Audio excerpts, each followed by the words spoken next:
ಶ್ರೀಶೈಲಂ ಎಡದಂಡೆ ಕಾಲುವೆಯಲ್ಲಿ ನಾಗರ್ ಕರ್ನೂಲ್ ಜಿಲ್ಲೆಯಲ್ಲಿ ಒಳ ಸುರಂಗ ಕಟ್ಟುಗೆಯಲ್ಲಿ ತೊಡಗಿದ್ದಾಗ ಅದು ಕುಸಿದು ಬಿದ್ದುದರಿಂದ 6 ಮಂದಿ ಅವಶೇಷಗಳಡಿ ಸಿಕ್ಕಿಬಿದ್ದಿದ್ದಾರೆ. ಶ್ರೀಶೈಲಂ ಅಣೆಕಟ್ಟು ಎಡದಂಡೆ ಕಾಲುವೆಯ ನಾಗರ್ ಕರ್ನೂಲ್ ಜಿಲ್ಲೆಯ ಅಮ್ರಾಬಾದ್ ಪ್ರದೇಶದಲ್ಲಿ ಈ ನೀರು ಸುರಂಗ ದಾರಿ ಇನ್ನೂ ಕಟ್ಟಿ ಮುಗಿದಿರಲಿಲ್ಲ. ಅದು ಕೆಲಸ ನಿಂತು ಕೆಟ್ಟಿತ್ತು.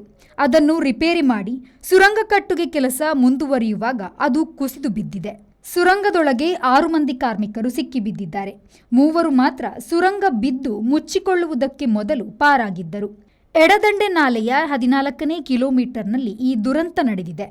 ನೀರಾವರಿ ಮಂತ್ರಿ ಉತ್ತಮ್ ಕುಮಾರ್, ಜಿಲ್ಲಾಧಿಕಾರಿ ಕೂಡಲೇ ಸ್ಥಳಕ್ಕೆ ಧಾವಿಸಿದ್ದು ರಕ್ಷಣಾ ಕಾರ್ಯಾಚರಣೆ ಮುಂದುವರೆದಿದೆ. Bureau report, V4 news, Nagar Kurnool.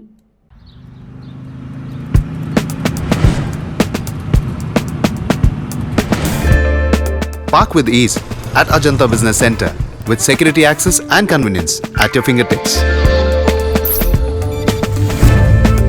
Step into a welcoming lobby where a warm smile greets you and your clients.